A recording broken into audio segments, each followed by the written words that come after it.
Good day, everyone. I remain myself, Chief Sunday Adeyemo, aka Igboho.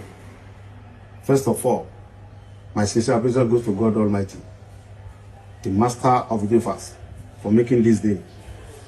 I want to say a big thank you to all Yoruba sons and daughters all over the world for the love and support before and after the loss of my dear mother. Though she still kept at the mall, waiting for me to come and then give her the befitting burial that she deserves. I give special thanks to President Talon of Benin Republic and to all members of his cabinet. My gratitude goes to my hero father, Professor Banji Akitoye, and Professor Wole Soyinka for the support in the course of the struggle. My God reward you, Baba, for your standing courageously for Yoruba nation and for me. You promised to stand by me through my ordeal in Benin Republic, and you have fulfilled your promise. I will not forget to appreciate former President Olusegun Obasanjo, Baba Ayo Adebanjo, for their roles. Even though only God gives freedom, let me use this opportunity to say thank you to all religion leaders, pastor, alpha, and the traditional worshipper for the prayer day and night. Our royal fathers, Oba and Chief in Yoruba land, your love and support is so appreciated. But we need more of your support to deliver our land from the slavery of the Fulani, because Yoruba land is ours.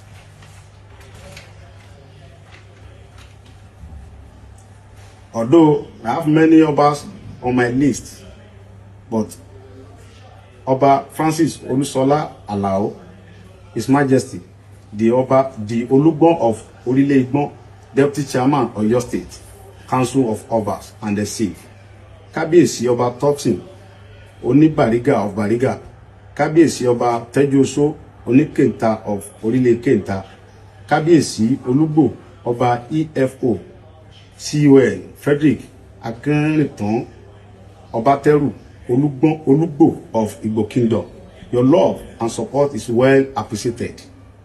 I also thank Mrs. Modupeola Olóyèkó, Princess A. Awoniyi, Aliaja Abike Akinpelu, Mr. Kayode Emola, Mrs. Ojo USA, Aliaja Niniola, Mr. Malomo, and the others. Thanks for your support and God bless you. My brother Sunday AK Sami Japan, Uncle Tony Daudu, I thank you especially. I must not forget to appreciate the Mega Rally USA and the Prophet under Prophet Olokundoluwa and the Directorate under the leadership of Barrister Ogedengbe. Special thanks to Ilana Omodua, Canada, and the Ibega Omodua, USA and Canada. Shivdele Momodu, I really appreciate you, sir. Thank you so much.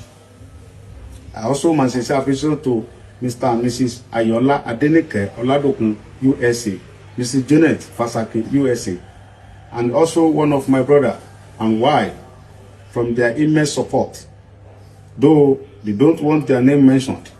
Special thanks to all media outlets, internet, printing, and broadcast. Honestly, I have a long list of people to be appreciated, but I will have to pause here and then come back later. To all our political class and the others in Yoruba land, let's join our hand to make Yoruba great. All my brothers from East, I appreciate your support. Thanks and God bless you. Irọ́ tí àwọn tó ń support olóyè Bọ́lá Ahmed Tinubu irọ́ tí wọ́n ń pa ó ti jáde lórí ọ̀rọ̀ top party àbí àwọn vendor ó ní mo fi hàn yín yìí o màá gbé sójú amóhùnmáwòrán kí gbogbo yín lè rí màá yànnà náà nínú fídíò yìí ẹ bá mi share fídíò yìí o.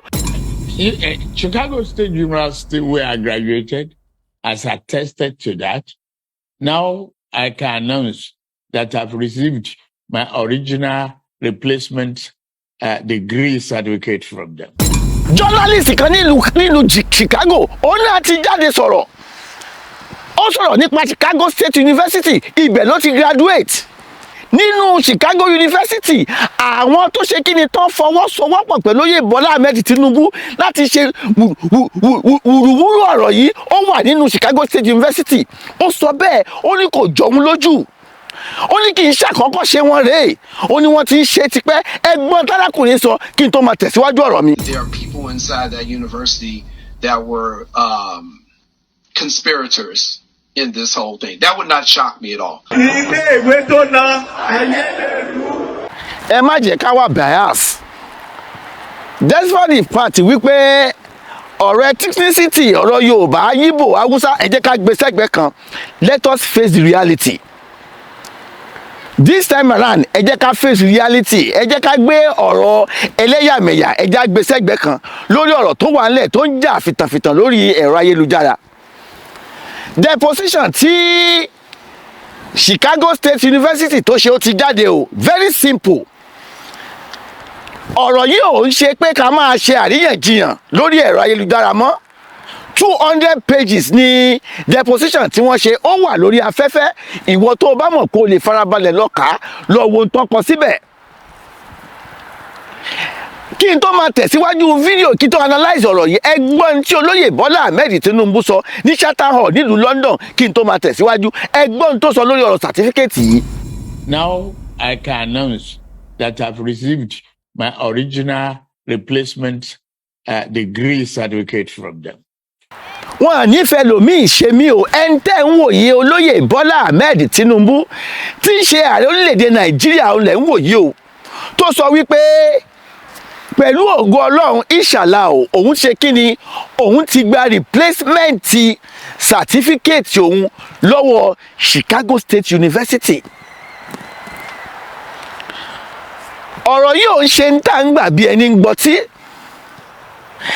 Ẹ wo in tí mo fi hàn yín nínú fóònù, òun ni mò ń gbé sí ojú amóhùnmáwòrán. Ìwọ tó o bá lè farabalẹ̀ lọ kà á kó gbọ́n ti deposition tí Chicago State University tó ṣe lórí ọ̀rọ̀ tó ń jà rìnrìn lórí ọ̀rọ̀ certificate saga olóyè Bọ́lá Ahmed Tinubu. Chicago State University wọ́n state yẹ clearly sínú deposition yẹn wípé àwọn ò issue certificate fún olóyè Bọ́lá Ahmed Tinubu o. Bàbá ò sì fìgbà kan apply fún renewal of certificate lọ́wọ́ àwọn, very clear and simple. Ṣùgbọ́n wọ́n sọ wípé Bọ́lá Tinubu, olóyè Bọ́lá Tinubu certificate sọ pé male ni, ìkan sọ pé female ni, ìyẹn ò tiẹ̀ kàn wá. A agree pé bàbá olóyè Bọ́lá Ahmed Tinubu lọ sí Chicago State University, ẹ jẹ́ ká gbà bẹ́ẹ̀, fàkátì ká gbà, ẹ jẹ́ gbà bẹ́ẹ̀. Ṣùgbọ́n o, ọ̀rọ̀ tó wà ńbẹ̀ ni wípé Chicago State University sọ wípé òun ò issue certificate fún olóyè Bọ́lá Ahmed Tinubu. Àwọn ò dẹ̀ fìgbà, bàbá ò fìgbà kan béèrè fún renewal lọ́wọ́ àwọn rí. Ọ̀rọ̀ yẹn ṣe ń dè. Tó bá jẹ́ bẹ́ẹ̀ ló ṣe rí, certificate tí bàbá ń polówó káàkiri táwọn èèyàn sọ wípé bàbá lè lọ ṣe, ó lè lọ ṣe certificate lọ́dọ̀ àwọn vendor tàbí third party gẹ́gẹ́ bó ti ṣe wà nínú òfin United States of America tí school náà dẹ̀ testify sí. Ṣùgbọ́n o, school Chicago State University sọ wípé bàbá fìgbà kan gba attestation lọ́wọ́ àwọn láti lọ sọ́dọ̀ vendor àbí third party, kò sí nínú deposition tí wọ́n kọ jáde sórí ẹ̀rọ ayélujára. O ò lè lọ sọ́dọ̀ vendor tàbí third party láti lọ ṣe certificate without the consent of the school tó ń claim pé o fẹ́ ṣe certificate yẹ, without attestation. Ẹ jẹ́ ká máa dé o, just simple. Kò sí attestation tó ń báàkì láti Chicago State University tí bàbá olóyè Bọ́lá Ahmed Tinubu gbé dání láti lọ ṣe certificate lọ́dọ̀ vendor tàbí third party. Attestation wọn ló báàkì ẹ̀ látọ̀dọ̀ Chicago State University kò sí o. nínú deposition yẹn wọ́n clarify fún wa làwọn èèyàn ṣe sọ wípé a lot of discrepancy ló wà nínú ọ̀rọ̀ yìí nínú certificate yìí saga yìí òun ni wọ́n ń sọ káàkiri. Question mi wá ni wípé láti 1993 certificate wo ni bàbá olóyè Bọ́lá Ahmed Tinubu tó ń sọ fún wa wípé òun ń gbé káàkiri tí wọ́n lè ṣe sworn of affidavit wípé àwọn sọ certificate nù. Certificate wo ni wọ́n fi ṣiṣẹ́ ní mobile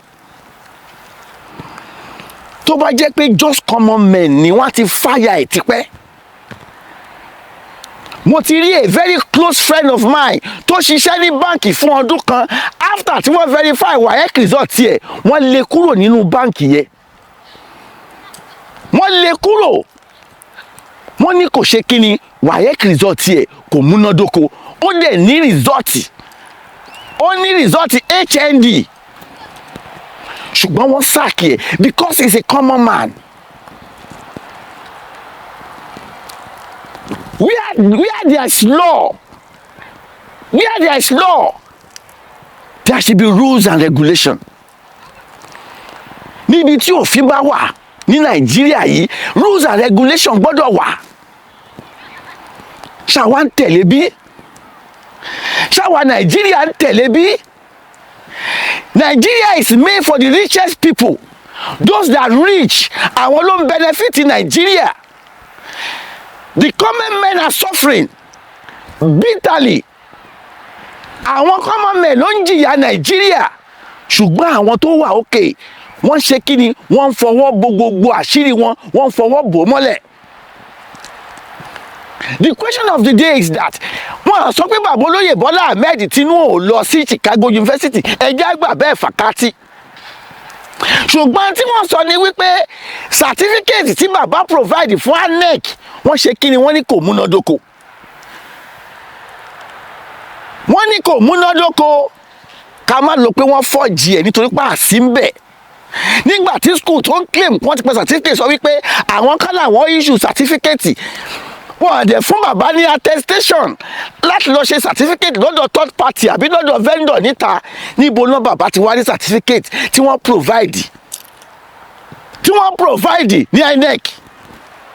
Ọ̀rọ̀ Chicago University ò lè jọ mí lójú.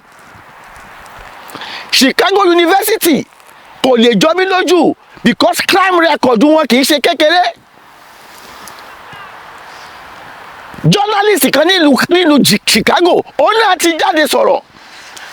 Ó sọ̀rọ̀ nípa Chicago State University ibẹ̀ ló ti graduate. Ó sọ ọ̀pọ̀lọpọ̀ ọ̀rọ̀ kí n tó máa tẹ̀síwájú ẹ gbọ́ díẹ̀ nípa ọ̀rọ̀ journalist Palmer n tó sọ nípa Chicago University. Òun tó sọ wípé nínú Chicago University àwọn tó ṣe kí ni tán fọwọ́sowọ́pọ̀ pẹ̀lú oyè Bọ́lá Ahmed Tinubu láti ṣe wùrùwúrù ọ̀rọ̀ yìí ó wà nínú Chicago State University. Ó sọ bẹ́ẹ̀ ó ní kò jọ òun lójú. Ó ní kì í ṣàkọ́kọ́ ṣe wọn rèé ó ní wọ́n ti ń ṣe tipẹ́. Ó ní kò jọ òun lójú gbogbo ohun tí wọ́n ṣe ṣùgbọ́n o kò sí ṣíṣe kò sáì ṣe. Àwọn ọmọ Nàìjíríà ọ̀rọ̀ yìí kò sí ní tá a fẹ́ ṣe sí. Ọ̀bẹ ti gọ́mọ lọ́wọ́ ó ti ṣe ní tí ó ṣe o. Ọ̀rọ̀ tó wà nílẹ̀ yìí ó ti ṣe kí ni ó ti gba sùúrù. Tá a bá ní ká wò ó wọ́n ti yan olóyè Bọ́lá Ahmed Tinubu ó dẹ̀ ọ̀rọ̀ ilẹ̀ ti wà ní ẹjọ́ ṣùgbọ́n tá à ń gbọ́ ni wípé fresh application kò dé Supreme Court ṣùgbọ́n ó wá kù sọ́wọ́ ilé ẹjọ́ tó máa ní kí bàbá olóyè Bọ́lá Ahmed Tinubu kó máa bá ìjọba Nàìjíríà lọ. Ẹ jẹ́ àgbà bẹ́ẹ̀ gbogbo tó bá wu àwọn ará òkè kún kó fojú Nàìjíríà rí àwa aláìṣẹ̀ àwa náà là á jẹ̀yà bẹ̀. Àwọn aláìṣẹ̀ táwọn láti Nàìjíríà sókè òkun àwa ni á jẹ̀yà bẹ̀ nítorí pé àwọn olórí wọn ti bá tiwọn débi tó lápẹẹrẹ. Tó máa ní kí bàbá olóyè Bọ́lá Ahmed Tinubu máa bájọba Nàìjíríà kò sí ní tá a fẹ́ ṣe. Ẹ jẹ́ á sọwọ́sowọ́pọ̀ pẹ̀lú olóyè Bọ́lá Ahmed Tinubu ká máa tẹ̀síwájú láti tún Nàìjíríà ṣe. A mọ̀ sọ fún yín wípé kò sábùjá kan lọ́rùn ọ̀pẹ o. Gbogbo ohun tí wọ́n ṣe nínú Nàìjíríà wọ́n ń gbìyànjú ni. Nàìjíríà ti débi tó jẹ́ wípé ó ti gba àkíyèsí ó sì ti gba àpérò. Dọ́là ní ìsìn $100 ó ti jẹ́ 100,000 owó Nàìjíríà. Àdírí jù báyìí lọ bó bá tún ṣe ń lọ ní Nàìjíríà àmọ́ mo wá fún yín àti nílẹ̀ Yorùbá. Ó dàbọ̀ ó dìgbà kan náà.